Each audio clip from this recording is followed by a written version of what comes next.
Welcome to the Alcohol and Addiction Podcast. Liz, Timoney-White, how's life? It's very good indeed. Yeah, very good. So you're a people problem solver, and I'm a person with a lot of problems. So tell me, how did you become a people problem solver, and what does that mean?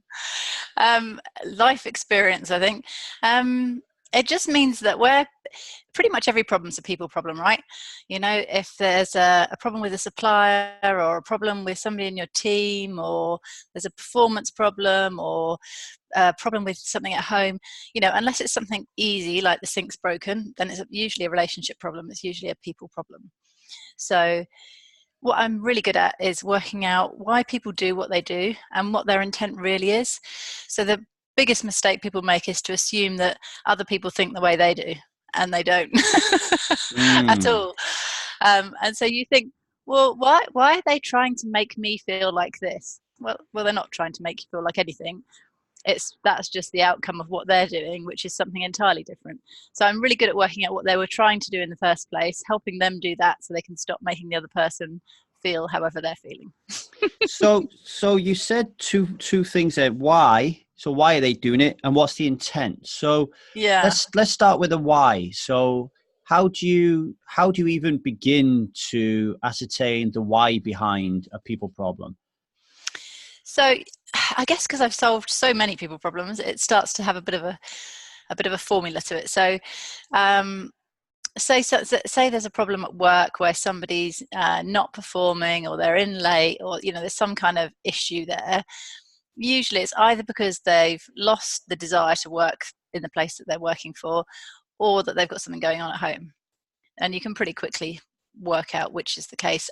Usually by talking to them is the best thing. Usually I end up talking to the managers, who have a slightly skewed view of things. Mm-hmm. But if you ask a few other searching questions, like, you know, what else is suffering, so that, you know, have they had any big shocks? You know, they've just suddenly been divorced or lost a partner or a dog or something. You know, if there's something else going on at home, then you can quickly work out what's going on. If it's a work thing, then usually you're going to need to speak to the person and try and work out what's going on. And everybody's in this sort of fearful mode because they think, well, people will be scared of losing their jobs. But actually, people just want to be happy. Most people just want to be happy. And if you call people on it and say, look, you know, you're a great person, but you're not doing great things here. What's up with that? Most people will level with you and say, actually, I've always wanted to be a ballerina, or, you know, I'm just not happy here, or I don't know what to do, but, you know, this doesn't feel like it. And I seem to attract people who are at those crossroads in their lives. So I do a lot of narrative psychology about the different stories we tell, and they're usually at one of the crossroads. And there are different sort of camps of stories that people tell. So there are the childhood ones about overcoming monsters. There are the teenage to sort of 20s, which is rags to riches. So leaving home, finding the princess or the prince, and finding your kingdom, which is all about finding your place in the world. And then there's the quest, which happens. You're supposed to be living happily ever after rags to riches. And then people are all like, oh, I'm not living happily ever after. And either they do a complete about face, which sounds like what you did, which was yours is a fascinating story. I love telling it to people. Or they do, the more common thing I find, particularly with senior people, they trap themselves. And so they've got a nice house, they've got nice cars, they go on holidays, the kids go to nice schools, and they feel like they're locked into this job and this, you know, that they can't be the thing that they want to be, or they can't do something more meaningful because that's the price they pay for having a nice lifestyle. And actually they feel a bit guilty that they're not happier about it. Okay, so you mentioned the narrative psychology, and you talked about a few different, let's call them... They're stories. In the book, I call them maps, the story maps. Story maps, yes. We'll come to that in a bit. So, you know, I have a daughter who is close to being 3. Who's adorable. Adorable. I mean, look at this. I mean, we got like, you know, I mean... See, that's lovely. I was never into that when I was little, but I think it's... Do you know, I've got 2 boys, Lee, so I've missed out on all this princess and dressing up in... So that was the unicorn one. This is Elsa from Frozen. We got Belle from Beauty and the Beast downstairs. So, of course, Zia, when she's not like most of it's 99% of the time, Zia actually functions in a fairy tale world. So Yeah. like she wants me to be a prince. She wants me to marry her. She wants to be beautiful. She wants to put a dress on, etc., etc. She even understands that every single story has a villain, and we will Yeah. talk about, in order for it to work. So when you talk about narrative psychology and you talk about the quest and the fairy tale and all that kind of thing, are we talking about real, true life events, like is what is happening with my daughter right now, which is going to be with them for the rest of her life? Or are we talking some kind of psychobabble that we created in order for us to make sense of maps, etc.? No, genuine, real story. So I'll give you a really silly example. I had this thing for ages about not wanting to lead people. And I did some the narrative psychology work on myself, and it's very, very simple. We can do some with you if you want. So you think of, from your childhood, what are the stories you can remember? Not that you liked, but just what can you remember? And one of mine was Chicken Little. You know, the thing where the chicken runs around, the sky's falling in, the sky is falling in, just because he can see the sky in a puddle. Yeah. And then he runs around and gets all the other animals to agree with him that the sky, yes, the sky's falling in. Don't worry, we'll get out of here. So they all follow the chicken. And then in the end, they meet the fox, who says, don't worry, I can save you all. Just come with me. And comes into the cave, and the fox eats them all. And I was, no, I was so traumatized by that story. Right. But in my mind, then what I locked in was leadership's dangerous. You could lead people to their death, and you need to watch out for cunning foxes that speak in that way. Right. And so for ages, I had this thing about people, particularly male characters, that were particularly charming, that spoke very well. I was always slightly wary of. You wouldn't have liked me then. And then the leadership thing, I was quite happy managing people, but if I had to create a direction and say where we were going, it filled me with this nervousness. And it was kind of tied to the confidence thing, which I did talk about a lot. So that's kind of my big thing, I think, is confidence, really. It just hits everybody everywhere. And it's the one thing that just sets you free. It's funny because Liza's mum says that when Liza was growing up, her mum said to her, all men are wolves. Not foxes, wolves. So she must have watched she must have had the Red Riding Hood narrative. Oh, let's have a go at me then.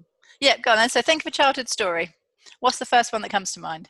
Childhood story that comes to mind is actually, you don't have to like it. It's actually one I read my boy.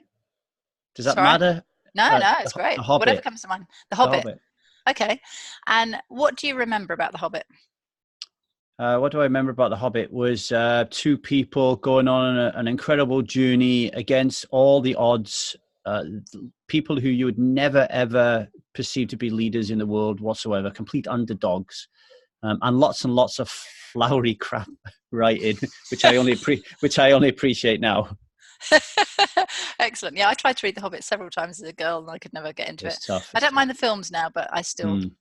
It reminded me of the Bible, like so many years ago, the League of this and the League of that, and the family of this and the clan of that. Yeah, it is hard.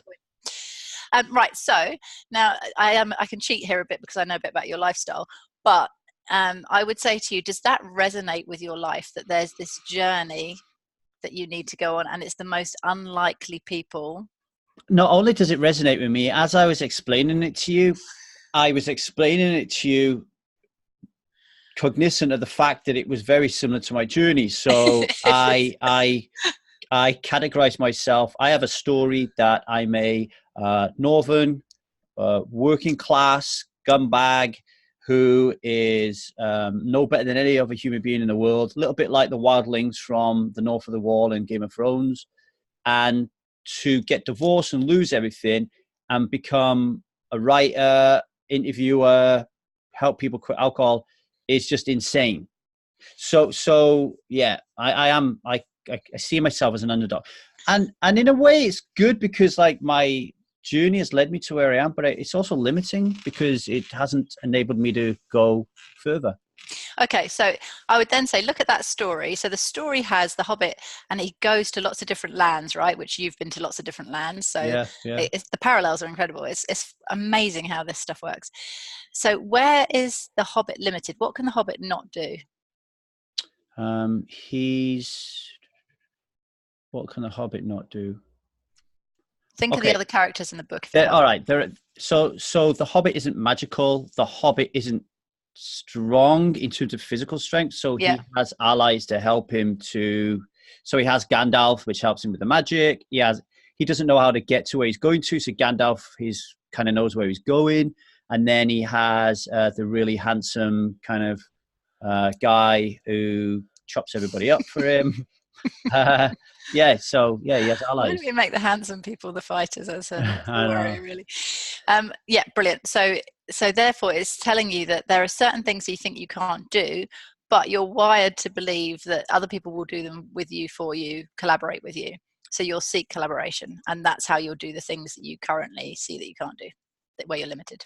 Or if I don't see collaboration, then I tell myself that I'm limited and I can't do something. Yeah, and then you'll go into Hobbit mode. So you'll retreat to your house, make yourself a cup of tea, and tell yourself you didn't want to go there anyway. And toast. Don't forget the toast. Yeah. And the toast. I actually sometimes use it's not a Hobbit, but it's a Lord of the Rings quote. When feeling down, I say, I feel like margarine spread too thin over toast. I actually use that quote. That's remarkable. That is so interesting. Folks, if you're listening to this, you should try this yourself. It's funny how it works. So, then you've got your rags to riches so you think of your teen and 20s kind of films, but also these might be films that are still appealing to you now. And they're it's usually where a young person sets out to make themselves in the world. And they can be, some of them are kind of fairy tale-y, like the Pretty Woman-y kind of stuff. Lots of the kids' stuff nowadays is quite rags to riches, more than overcoming the monster. Like the princessy stuff that Zia will be into. Yeah. And then there's sort of, so like Moana's a classic, at the moment. Even mine are into that, and they're boys. And then after that is the quest type story, which is that, I don't know whether you're into sci-fi, and so I like the Matrix and things like that. So, where there's a quest to go do something, to be something different, to bring something back, usually for the benefit of not just you, but everybody else. So rags to riches is quite selfish. So you're making your place in the world, whereas the quest is, who else can I be? Where else can I be? How else can I be? And looking at, what's next? What can I do that's meaningful?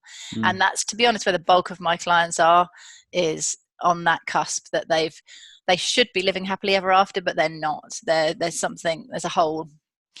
And, I think alcohol is the obvious thing people turn to at this point. I've got a hole to fill. I don't know what to do about it.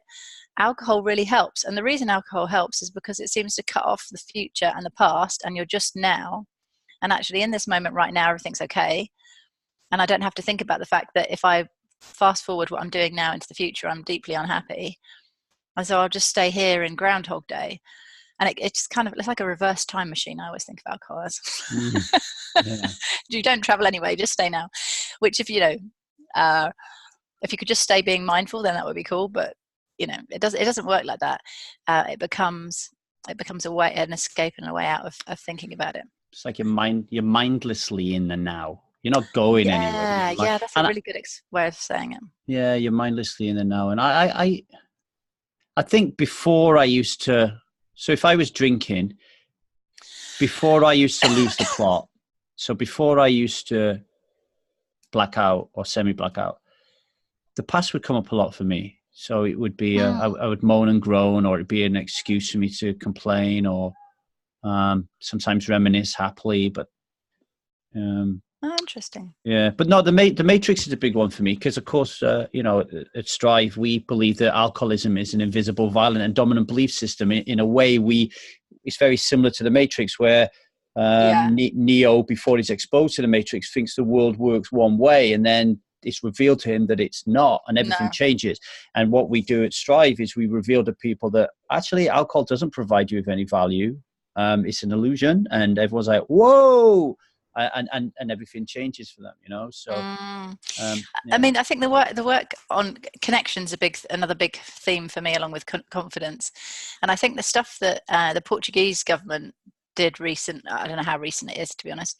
I was hearing about it on a TED talk, I don't know whether you've seen that one. There's so much stuff out there. And he was talking about how his brother was addicted.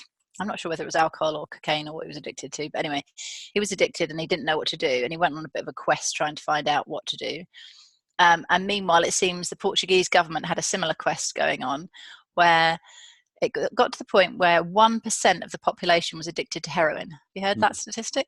Yeah, astonishing. Not that statistic, but I am aware of Portugal's reform and how wonderful amazing. it was. I was just blown away, really, by the idea of that they were open-minded enough to say, actually, what we're doing isn't working, which, you know, for politicians, I think is pretty stunning. And then to just get a load of psychologists and scientists and everybody else and say, well, what do we not know here? And then, you know, taking all the money away from the drug war and funding that and just putting it into rehab and connection. And, you know, that they came to the same idea, and this guy comes to the same idea at the end of his talk, saying that alcoholism, drug addiction, all of them seem to be this sort of deep desire for connection that's somehow been thwarted somewhere else along the line, and that they can't get connection, and therefore excuse me, alcohol or drugs seem to be a way of filling the hole. Yeah, that's search for God. That's Johan Hari, and we actually cover that TED talk in our intensive one of our lessons. Cool. He says that the opposite of addiction is connection. And I even push it even further and go one layer deeper and say communication, because without effective communication, you cannot connect. So like, that's one of the things I'm struggling with at the moment. I understand that Liza, my wife, needs connection. I understand that I need connection, but not as much as Liza. But it's my inability to communicate that will allow me to connect. So we went one layer deeper. Also, one other thing, just going off on a tangent, then we can come back to my marital difficulties. Portugal, not only did they basically legalize drugs and made drugs available to everyone, but at the same time, they produced a series of reforms and did a lot of work around improving people's quality of lives and connection, like Liz just said. So basically, drug addicts didn't want to take drugs because they had no need to anymore. Yeah, it fell in in half in like 3 years or something. Crazy. And the other thing they've just done, which is incredible, coming from Cardiff, is they are in the middle of making it law that every citizen in Portugal is entitled to housing to eliminate homelessness. So they're doing that at the moment, which is pretty cool. I know, because who's in charge there, but yeah, all power to their elbow. It's amazing. It's amazing. You walk down Cardiff city centre at the moment, and it's getting diabolically bad, and it's difficult because you don't want them to go anywhere. You want them to leave. It's like you look at them and you think, they're a stain on my city. I don't feel comfortable, etc., etc. But they've got nowhere else to go. So, you know, they don't want to be there either, mainly. No, something needs to be done. So well done, Portugal. Yeah, well done. But do you know what I mean? Why have we not copied them? This does drive me mad. When people solve problems globally, why doesn't everybody else go, do you know what? Smart idea, Portugal. We should do that too. And just pick up the policy. Resistance, I think it is. Like, I don't know. Focused on the wrong things. So, super interesting stuff. I like all that stuff. You'd got a book, Unstuck, Stop Wondering and Start Living, and you started your book with a quote from Marianne Williamson, the type of person who, if they did get into power, would probably try to fix something like that. Do you know she is running? She's senator in one of the US states. Yeah, Liza is big on her, so she's always telling me. But I'm not quite sure how great she would be as a politician. But I mean, no, I don't know either. Can't get any worse than the one they've got currently. And you wrote the quote, "What I think I should do depends on who I think I am." Can you just explain why that quote spoke to you? Yeah, so I mean, I think again, it's connected to this: who are we being the whole time? So the narrative psychology is about who we're being, and so is this. So people often say, I don't know what to do. I don't know what I should do next. I don't know what to do about this. You know, I don't know what to do about my relationship with Liza. Well, who are you? And if you think about who you're being, that will drive your action much better. So I have this little 3-word process. It's be, do, get. So who you're being will drive what you do, what you say, and will give you the results that you're looking for, right? But unfortunately, what most people do is they try and do, get, be. So they think, if I could just say these things, or if I just hold Liza's hand, or if I just tell her she's beautiful every day, that should work. And then I'll get Liza to think that I'm a great communicator, feel really connected, and then I'll be connected. Yay, that'll work. No. Let me just jump in there. Let me just jump in there to strengthen your training a little bit with a real life example. So me and Liza kind of fell off the marriage rails a couple of days ago. So we're currently going through it at the moment. And on the be, do, get thing, one of the feedback that Liza said to me was, I feel like a to-do list item. She said, I know it's not your fault, but you're the type of guy who has to put in his phone every 30 minutes, call someone that close to you because you love them.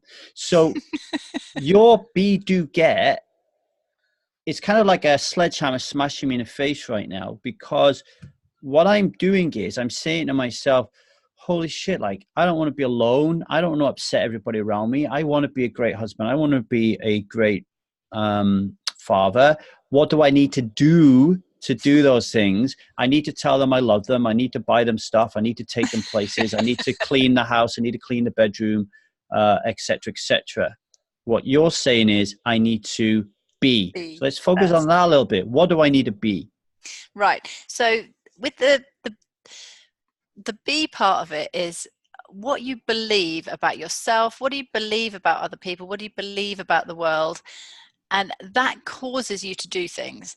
So my big mallet to the head was, when I first read about this, was we will never fight for our dreams. And I was like, no, what do you mean we'll never fight for our dreams? And I think, my passwords are usually something about dreaming for the top and all this sort of stuff.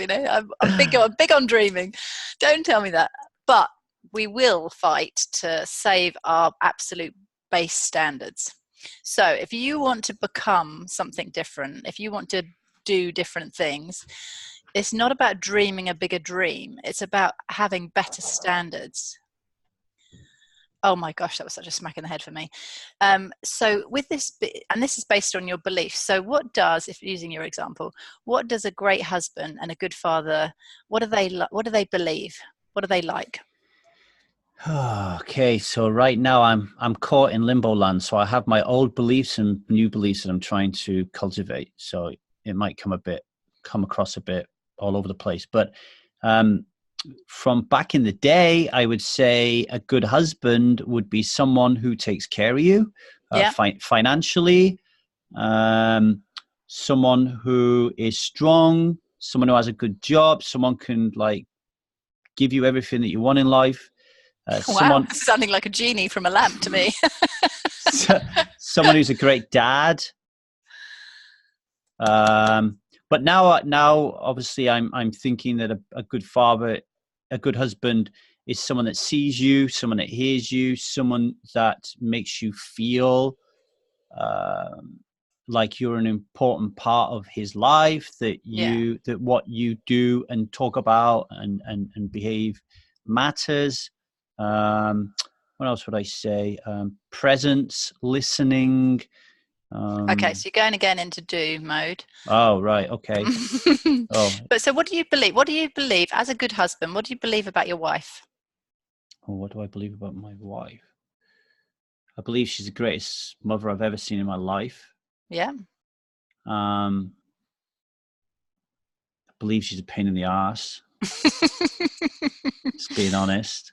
Yeah. I believe she's always telling me what to do. Right. I believe she's beautiful. Yeah. I believe she's incredibly intelligent, both IQ and EQ. I believe she's funny. I believe she just absolutely adores her daughter. I believe she wants to make a difference in the world. I believe she's an anarchist. I believe she's someone who would go to Iraq and stand on a line to stand for what's important to her, irrespective of getting shot. Yeah. Stuff like that. Okay, great. So most of those beliefs are perfect for a long and happy marriage. So the believing that she's a pain in the ass and believing that she tells you what to do, which is fascinating because remember, you feel like she tells you what to do and she feels like she's an item on your to-do list. So I think therein lies the challenge within the relationship is how do tasks get done, and whose job is it to create tasks. There's a great Adler has this great philosophy. There's a brilliant book. I'll try and remember the title of it before the end of this. Adler. Yeah, Adler. I'm just trying to remember there was a great book, and it was a conversation between him and a young man, and it was like having the confidence to be disliked, something like that it was called. And the title struck me because I thought I never want to be disliked, so that really struck a chord with me. I'm definitely a people pleaser. If I have a problem, that's definitely one of them. And he was saying that you get into the thing in life where you think relationships are hierarchical. So you think one person tells the other what to do, and then the person who's being told should be grateful to the other person for being told what to do. But there aren't any hierarchical relationships. It's all just an illusion. All there are equal relationships, and you must get your joy from doing your good in the world, and it's not your job what the other person does back, which is nice, a really interesting thing. So if you get into this praise and blame kind of relationship where you're thriving on either being told off by the other person or being praised by the other person, actually you're in a bit of an illusory state because nobody's in the power to praise or blame each other. You're just doing what you're doing, and their praise or blame actually is reflecting themselves and not you anyway. Right. Which is fun. So in this scenario, I would say what you need to be is to embrace those beliefs. Just unpick those ones around tasks and being a pain in the ass. If you believe that she's intelligent and fun and all of those things, she would naturally be somebody you'd want to call, right? Yeah. If you were finding that you were spending a day and you were never calling her and you were away, then you might think, oh, that's weird. Why am I not calling the person that I find the most fun and interesting? I could tell you why that is. I don't call anyone because they're not on my to-do list. I'm so busy that I have to, if I don't segment my life into blocks of time, including here's a block of time I'm going to spend with my wife. Yeah. Then I lose my shit. I think I think that's okay. But then in your block of time that's called relax and connect, I'm never relaxed or connecting.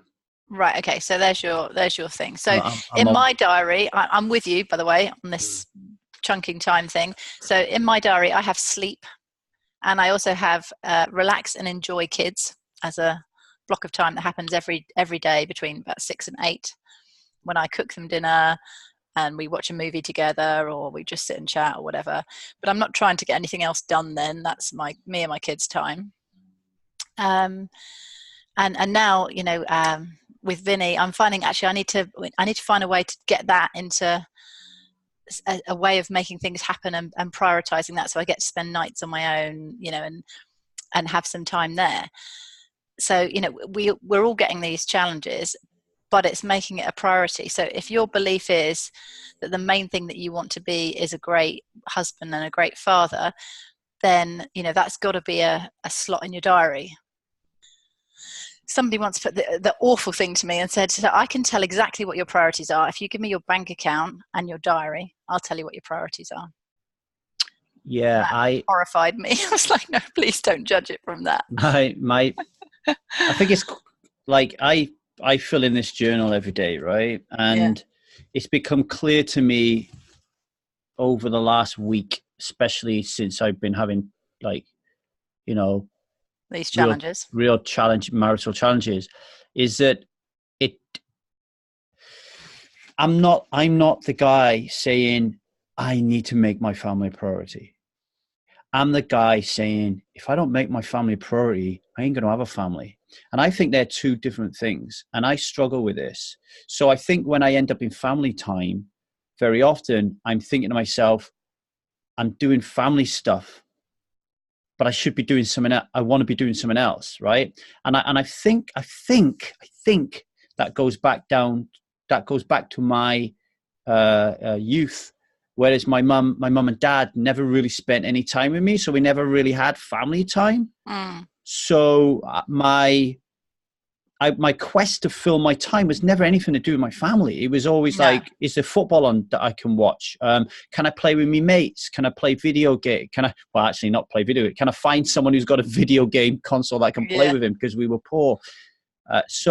My challenge at the moment is when I get my diary and it says one thing that I can get excited about today, I go to spend time with my family, but I feel like I'm being inauthentic, because that isn't what excites me. And so I'm in a real bit of a pickle at the moment, because nobody wants to live or spend the rest of their life with somebody who thinks like that. No. And I think all that's happened is that you've just stopped giving. Oh, my cats just hissed at each other. Scared the life out of you.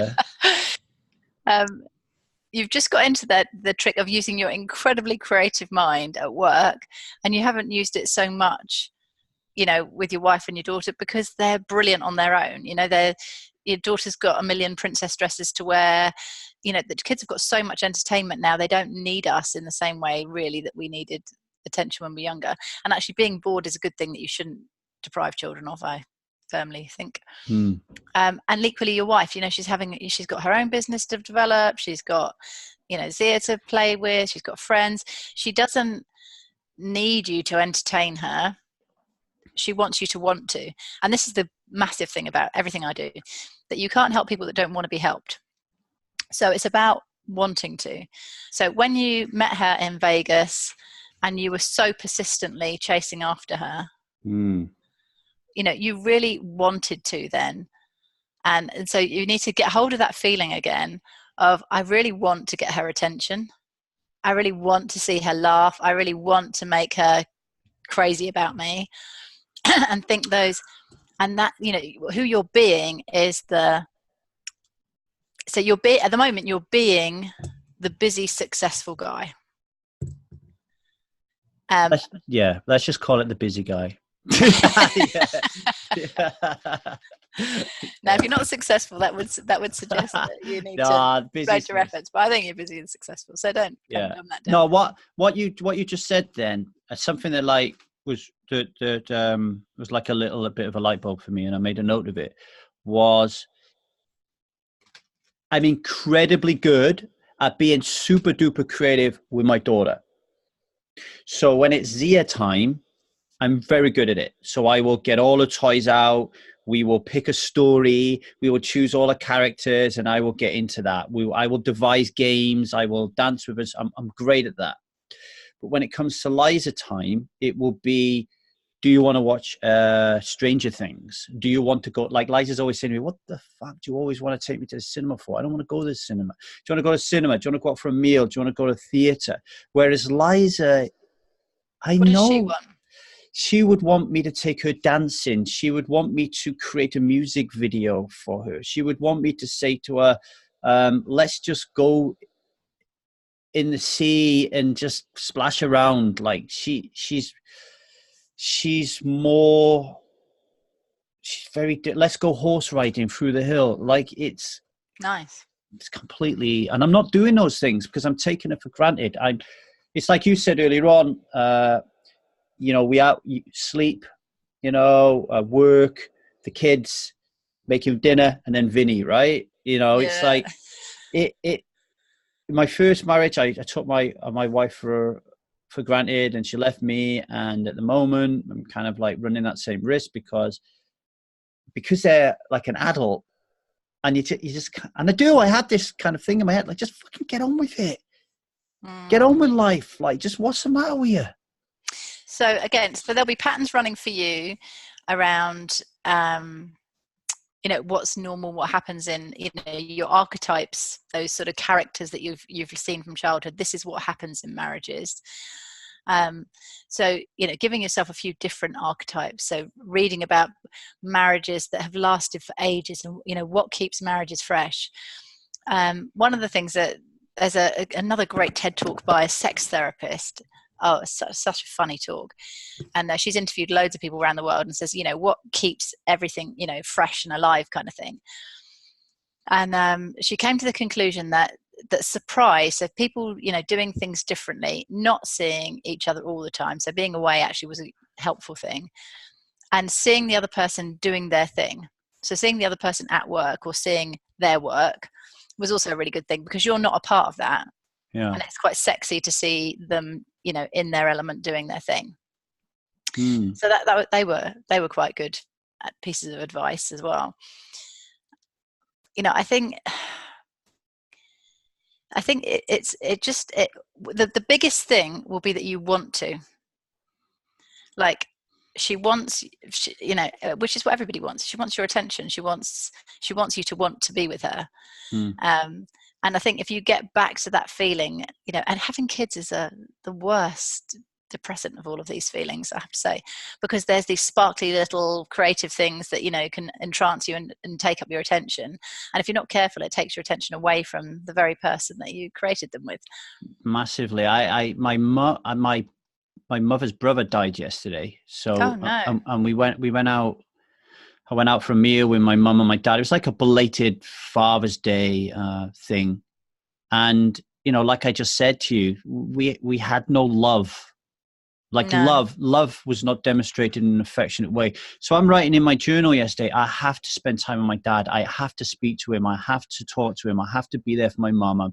I'm pumping myself up that I have to do these things. I don't want to, by the way, but I'm writing them down that I have to do these things. And then I get there and Zia is running around the place. She has to have my 100% attention, otherwise she's going to die. Because she's trying to run in a car park, etc. And because I'm just wholly focused on it, like it happens all the time, I don't even get a chance to speak to my old man. I don't get a chance to speak to my mum. And then I leave and I think, what a waste of time that was, Kids are really, really difficult. Really, really, really difficult. You see, and we're priming them just like you were primed when you were younger. You're priming her. So, you've got to have some empathy for her poor husband who is going to have to live up to you now and 100% entertain her. And be a prince. Yeah, and entertain her in every moment creatively. Poor guy. I know. It is. Hey, you're setting him right up here, Just to prove that I'm not always the great. I mean, she just woke up and she was asking me to pick her up, and I'm like, I'm not picking you up, dude. I'm not. I ain't picking you up. And she was like screaming and crying, following me around. I'm like, I'm not picking you up. I'm fed up of picking you up. Right? My back is hurting. I'm not picking you up. So I don't always give in. And there was another time 2 years ago when. yeah. So talk a little bit about getting the maps down. What are maps? So the maps were just these ways of describing these sort of blocks of journeys that we have. So when we're younger, these overcoming the monster journeys, and the themes there will follow us. So I have this idea that runs through the book about it's like you're in a car, and your sat nav is happiness. Unfortunately, we just turn the sat nav off because we think it can't be that easy, and religion tells us that we shouldn't strive after happiness, and all sorts of things say we shouldn't just try and be happy. And yet, if we turn off the sat nav to happiness, we just try and find other ways to be happy. We think alcohol does it, which it doesn't, sadly. Or we think having lots of money will do it. So my favourite metaphor at the moment is life is a game, but it's not Monopoly. The person with the most money and the most cars does not win. Otherwise, all the rich people will be happy, and they're not. Yeah. So, but what is the game? So I use the game reset quite a lot. Like you were saying with your program, I imagine that I'm in a computer game and that everything that I think has existed up until now is just a memory that's been installed in my head. I have the resources I have because I can see them. I know the people I know, and I know what I know about the world. So what is the object of the game? Now, if I think about how I play any game, one of the things I want to do is explore the territory. So, where else could I be in the world? What could I be doing? The object of the game is rarely going to be, okay, how much money can I make right now? It's going to be, can I acquire, I like the magical games. Can I acquire some new spells, or can I do some new cool things? Or, can I go and see something that's really cool? Or can I connect to somebody who's really cool? And those are the really valuable things. So these maps just show you the kind of stages of development of what's important to you at different times. But if you don't deal with them, you lock up those issues in the boot of your car. And so say when you're a kid, right, all you wanted was love and some attention. And you were told, no, you can't have attention. That's not what you should have. That's the wrong thing to do. So anything that mum and dad didn't approve of, you will naturally edit as a child, because all you're seeking is your mum and dad's approval. So that is overcoming the monsters is all about, what are these character traits that I have that I should lock up because mum and dad don't approve of them. So for me, I grew up in a very Catholic family. So anything that was at all risque, other philosophies, anything vaguely sexual, that was all a definite no. That was definitely to be locked in the boot of the car. And I was a very successful child. I was, very academic, very, holier than thou kind of thing as a kid. But I didn't have many friends, and I was bullied, which is probably a result of locking up all the bits of my personality I could have done with. But anyway, so those parts of you, during that overcoming the monsters, you also find saviors and aliens. So the aliens are the people that are just totally different. And there's a lot more aliens in the current children's literature, which I think is, testament to what's happening in society, that we're allowing people to be different and who aren't the same. And it's becoming far more tolerated at least, but even embraced, and hopefully as we go forward. So these aliens and saviors, so who saves you? In the old stories it was mum and dad or God that saved you, but now in the new stories it tends to be other people that save you, which is far more realistic, I think. I think it is other people that tend to save you, which then leads nicely into rags to riches. So when you become a teenager, you then don't care what mum and dad think anymore, and you transfer all your allegiances to your friends, who sadly are as much of a psychological mess as you are. I was thinking that. And then the only goal is to fit into the group. And again, the desire is to not be excluded from the group. Our biggest fear as humans is that we're going to be abandoned. So this will be pressing all your buttons right now with your wife, especially as you've just lost a family member as well. That will just be heightening it. And it's not a coincidence, I would say. I think we attract these things in life because we're trying to show ourselves something. We're trying to show ourselves there's an issue here that we're not dealing with.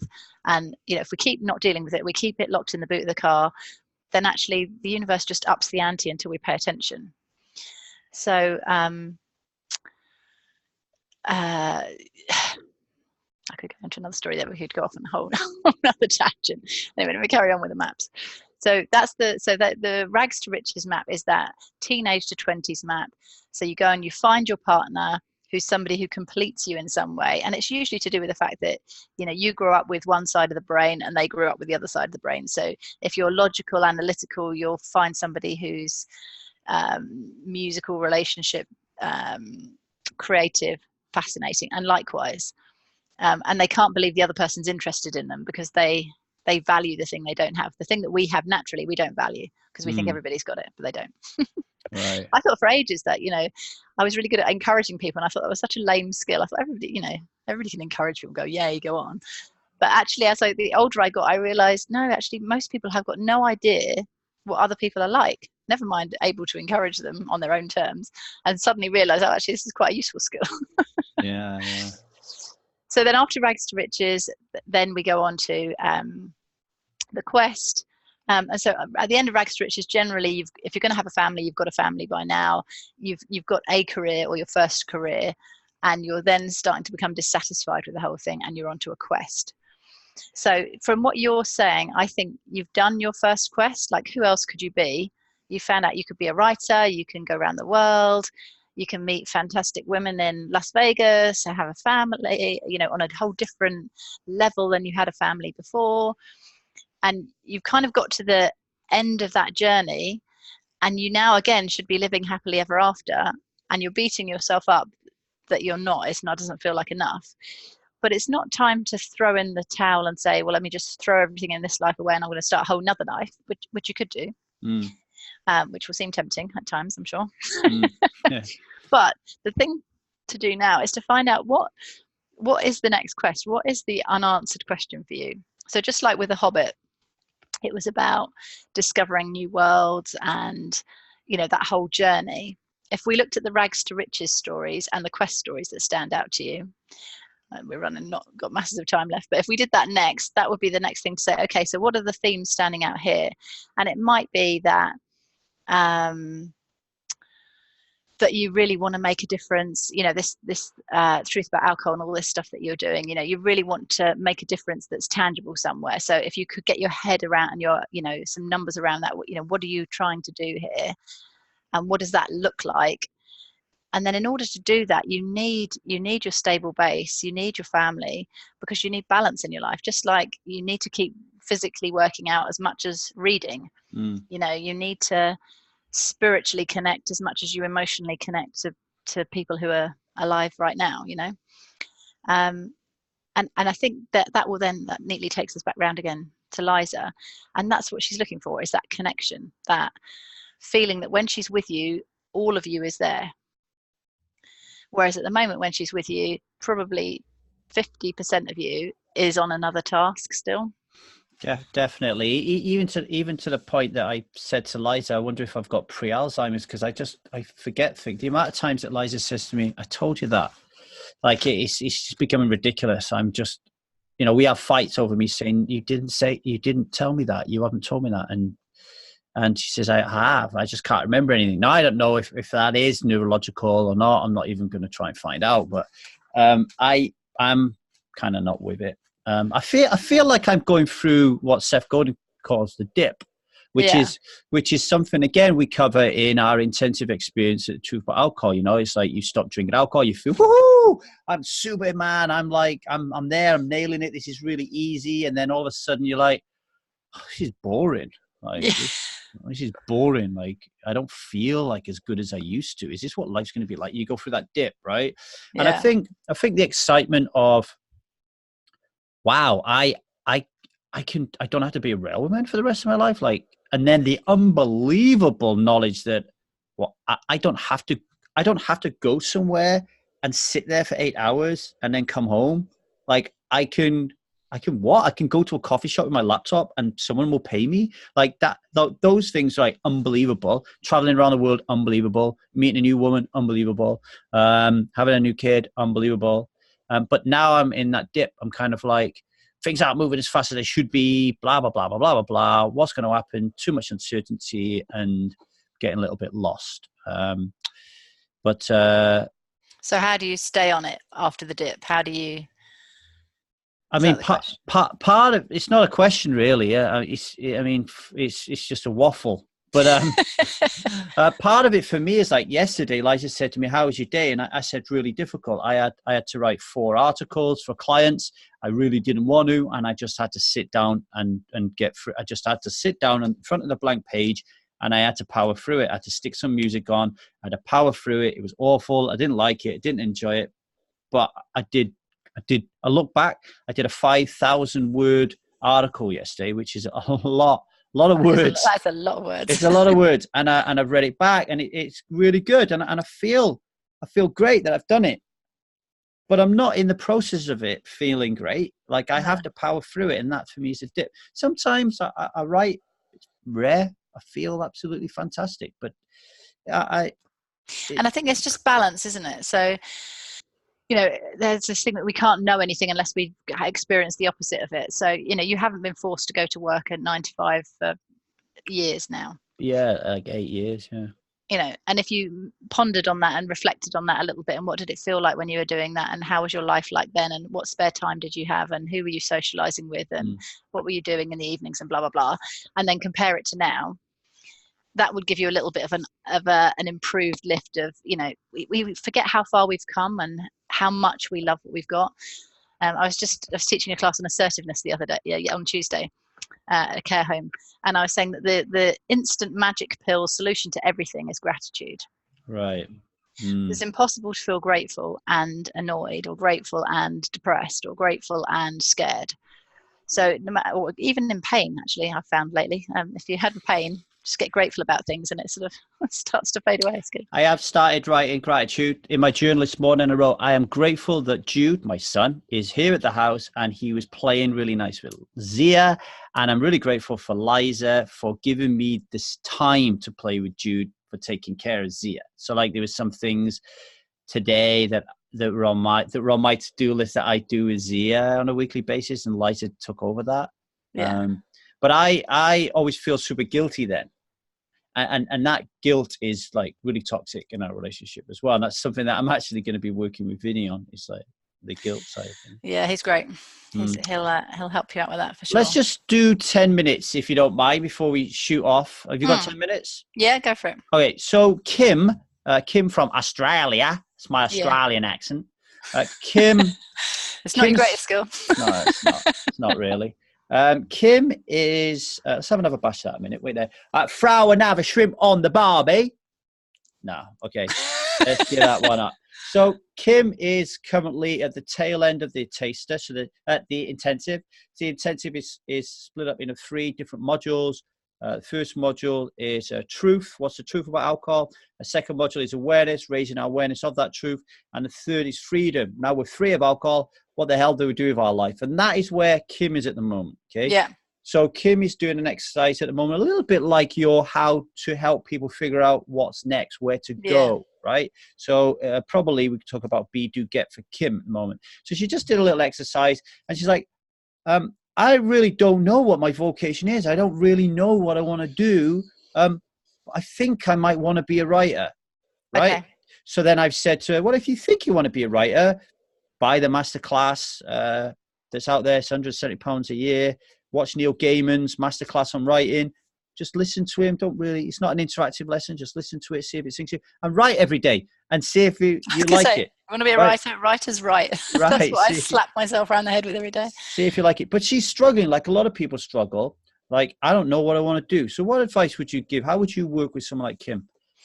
So the first thing I would do is understand, what drives her, who she's being again. So, what is this dream that who is she turning into that she wasn't before? What's her story? What's her life story? Because again, that's something we can easily write about, and it has instant resonance, because humans love to hear other humans' life stories. It's just, it's one of those great things. And then what does she currently read? What does she enjoy reading? What does she enjoy doing? And if she doesn't know, then I use a thing called idea circles. Again, it's in the book. But you start off in the middle of the page with anything, no matter how tenuous it is. So writing would be one thing to start off with. And you put writing in the middle and you draw a circle around it. Okay, so what can I write? I can write books, I can write articles, I can write on walls, I can write recipes, I can write to my relatives, I can write articles, I can write stories, and just think as many things that you can, what involves writing. And you surprise yourself at thinking of things. And as you go around and you're writing these things down, some of them hit you and your heart speeds up a little bit. Is the only way I can describe it. That's gold right there. So as soon as your heart speeds up and you think, ooh, that's a good sign. Yeah. So follow that one and then carry that one out. Now create another circle around it. So say your heart sped up at stories. I could write stories. Okay, what kind of stories can you write? I can write horror. I could write sci-fi. I could write true stories. I could write biographies. I could write my autobiography, I think of as many stories as you could write. Okay, did your heart speed up on any of those? Yes, sci-fi. I love sci-fi. Okay, so I could write sci-fi stories. Okay, what kind of sci-fi stories can I write? Well, I can write about space travel. I can write about mind things. I can write about aliens. I can write, and so on. And again, so you're just chunking down as you're going out on the circle down to what kind of thing excites you, and you're using your body as the way of judging, is that a yes or a no? Like so we tend to feel yeses in the chest. So yes feels, so if you practice this, if you say yes, yes, yes, yes, yes, yes, yes, think about things that you like to say yes to and say yes out loud a lot, and you'll feel it somewhere. So usually you feel it in your chest and it feels quite light and quite bubbly. Then think no. No, no, no, no, no, no, no. And that feels really deep. Usually it feels like it's in your stomach. It feels quite heavy. It feels slightly nauseous to me. So if I'm ever doing anything, I'm looking for a yes or a no. As I go, right, yes, no, yes, no, yes, no. I can get a feeling as I go around the circle or doing anything. In fact, I used to find a friend once. All right. It can develop into psychic skills if you practice it enough. Right. You can know the truth about anything. So practice your yes, no's in the circle and then create another circle. So, okay, so we did that one. That was fun.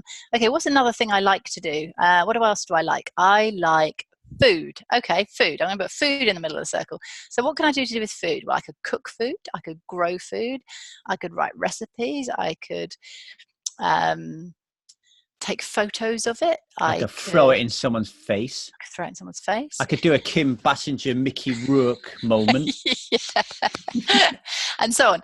And then you go on. Now, it might be that our friend first says, oh, writing about food, that's come up twice for me. Okay, maybe that's something I should have a play with.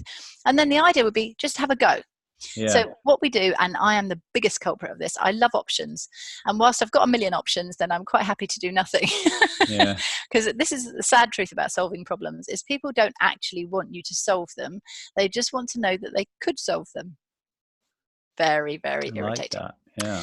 So once you can solve the problem, you need to have some way of forcing yourself very quickly into doing something about it, which is why I loved your story about, writing. And you just wrote a column, you applied to a few people, and the first person said they weren't going to pay you, and you didn't care, you just went for it anyway, because at least it was a step in the right direction.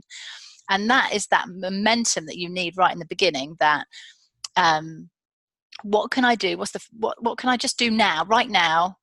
If I've decided that that's something I'm going to try, and just do that thing right now. So I'm just going to draft out my first article, or I'm going to find 3 magazines that I like reading food recipes in, and I'm going to write to them and say, are you interested in a blog about from me?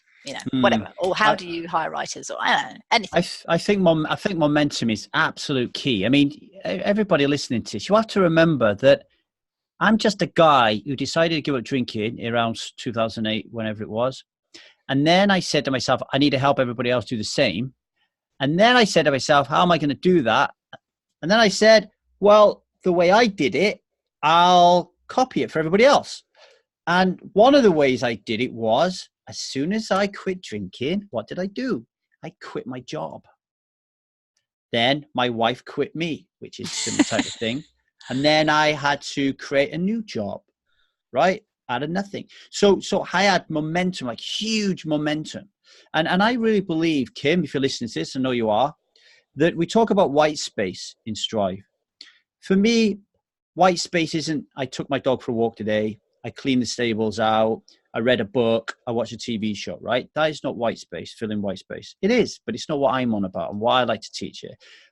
White space is, what is it that I really, really want to do? What is my vocation? What is my meaning and purpose? And I'm going to spend time doing that. That is how I'm going to fill my white space. And Kim, when you find out what that is, and writing it might be, right, you're never going to drink again. Because you'll be so wrapped up in what you're doing, and you'll have such a calling to it, and it will feel so beautiful and wonderful, and your body will be telling you this is the right thing to do, that drinking is just going to screw all that up. The reason that we drink is we don't really know what we're going to do. No, it's escapism, isn't it? Yeah, we don't like the feeling of not knowing our destiny and what we're going to do, so we drink because we find I think destiny is a hard word for people, because, people feel like destiny is save the world stuff. I need to be doing, I don't have the desire to do anything really important, but, I really love cherry bakewells. Right. I have a really deep understanding of cherry bakewell recipes, and I could think of 3 different ways of making a cherry bakewell, and I couldn't, by the way, but well, I know there's cherry bakewell tea. I played poker in Las Vegas last week, and there was an old guy in his 70s showing me photographs of his kid, like real photographs, not phone photographs, real photographs. He had his photo album with him with a cherry bakewell chapstick. So, wow. There you are, cherry bakewell. Cherry bakewell's a new thing. But that's what I mean. So destiny doesn't have to be, that's what I would say to Kim, don't think that this has to be some earth-shattering, meaningful, save the planet type thing. Right. I don't know how Kim is, but if she's in rags to riches mode, this may be the first time she's tried to decide what she wants in her life. If she's already been there, then like you, she needs to reinvent herself. So actually you losing everything was the best thing that could have happened to you, because it forced you and gave you permission to completely reinvent yourself. So at 16, when I learned how easy it was to do this, was when I went to college and realized nobody from my school went there. So nobody knew I was the geeky bullied kid. And I thought, well, nobody knows that I'm not the most popular girl in the school I've just left. I could be the most popular, fascinating person and nobody would know. And so I got off the bus and thought, well, what would the most popular person do? Well, they just walk up to the nearest bunch of cool people and talk to them. And so I was shitting myself, but I did it. Well done. And when I was chatting to them, they were saying about what was going on in the first free period, and it was the radio. Before I knew it, I was saying, oh, I'd love to do the radio. And this girl looked at me like nobody had ever looked at me before and said, wow, you're so brave. I could never do anything like that. And in that moment, I thought, wow, she really thinks I'm that kind of person. Yeah. And at that point, I could have, let the whole thing drop and go, neither could I. I'm terrified. Yeah. But I didn't. I kept on with it. And within about 3 weeks, I ran the radio station because the teacher had gone off sick and whatever. And I was the most popular person at college. But then it's a different lesson to learn, of course. So what I'm saying is, that being a different person is really key here. So I think what we do with alcohol, we're trying to fill that gap with lots of do, and it's a noble thing to do, and it will distract you for a while. But until you're going to be something different, which doesn't include alcohol and doesn't need alcohol, and that's what's going to last. So you're bang on the money saying, once you discover your thing, your passion, your meaning, you won't need the alcohol anymore. The alcohol's standing in at the moment, but it's not worthy. It's not worthy of your love. You're a crazy, divine, amazing being. And whatever you want to do, whatever that is, whatever you feel, whatever makes you happy, it's as simple as that. What makes you happy? And if you don't know what makes you happy, go try some stuff. Like think, well, some people like rowing. Okay, I'm going to try rowing this weekend. Okay, no, I hated that. Right. Okay, some people like running. I'm going to try running next weekend. No, I didn't like that either. Okay, some people like cooking. I'm going to try cooking. Just even if your time is spent trying things out and then going, no, I don't like that. No, I don't like that. Oh, I really enjoyed dancing. Oh my God, I love salsa dancing. I never knew. Who knew? Now I'm going to spend my time. I'm going to become a salsa teacher, or I don't know, whatever. But follow your heart. Follow what makes you happy, and everything else just drops into place behind it. Something else come up then. I lied on the 10 minutes. I'm going to take another 2 minutes of your time because it's so important. But something just come up when you said the best thing that could happen to me was I lost everything. Well, I'm picking that. What happens when you lose everything actually is you become free, right? Absolutely. I have freedom. So then that got me thinking that very often maybe it might be worth trying to figure out what we're shackled to. Like what is it that is constraining us? So let's say I want to be there is some people on Strive who like playing poker, right? Like, so they like playing poker. That's how they found me, through poker. You want to go play poker, right? But you might be shackled to the fact that you have like a household budget, right? Or maybe your husband, let's say you're a woman, want to play poker and your husband's got all the money, and you've got to ask them, can you have money to play poker, and you might lose it and you feel stupid and guilty. That's a shackle, right? I mean, do we feel like we are liberated enough in our relationships to be able to do what the hell we like? Like, are we able to just cook cherry bakewells all day long? Are we able to just go on a silent meditation retreat? Are we able to, do we even feel comfortable asking our partner for £40 a month to be a member of Strive? Excuse me, I think I have an alcohol problem and I want to pay this guy £40 a month so I can join his community so I can learn to grow. Yeah, I don't think I'm going to support that. Even that in itself is a shackle. It can be very, very difficult. So. Yeah, and I think the thing is that we put the shackles on before we ask. I was saying this on Tuesday to the group. One of the biggest tricks that I could ever teach the people in the UK about influencing and negotiating is just say what you want. Really, really simply. Don't add in because and you always and it's not fair and all these little justifications, because that's your shit, not their shit. Yeah. So just say what it is you want. No assumptions. I'm a terrible assumption creator because I think I'm some sort of Gandalf wizard that I can read people's brain. Like Liza say to me, "Don't fucking tell me what I'm thinking." And I'll be thinking to myself, "Yeah, but I know what you're thinking." Obviously, I don't, but I deluded myself into believing I do. So if you know what she's thinking, then make it a game to delight her.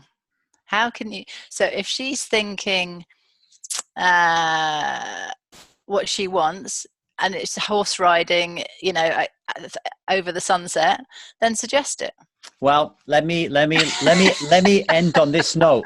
let me end on this note, Liz, and see if your coaching has been worthwhile. So just before I came up here, Liza said to me, Saturday, Lee, we're going to Steiner Waldorf School to kind of have a look at it, see if it's a good school for Zia. However, I just seen that there's a festival going on, a music festival.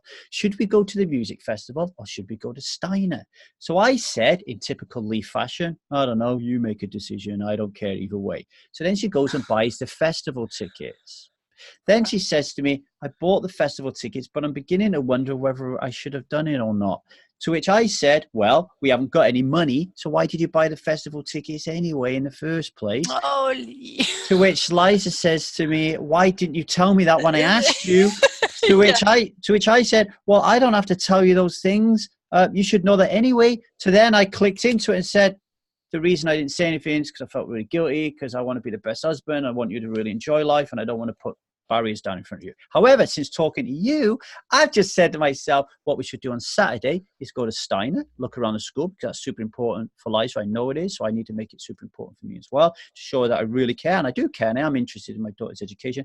And then take them both to Llandaf Fields, get out the ghetto blaster, and then just have our own festival, like bit of like kombucha, some food, some real good tunes, and just rock it in the park. Boom. Done. Sell the festival tickets for an extra 10%, and you've made some money as well. Done it. Liz, it's been a real pleasure. Really enjoyed it. I will make sure that everybody watching this knows where to find you and all that kind of stuff. But you can tell them if you want. Go on, tell them, where can we find you?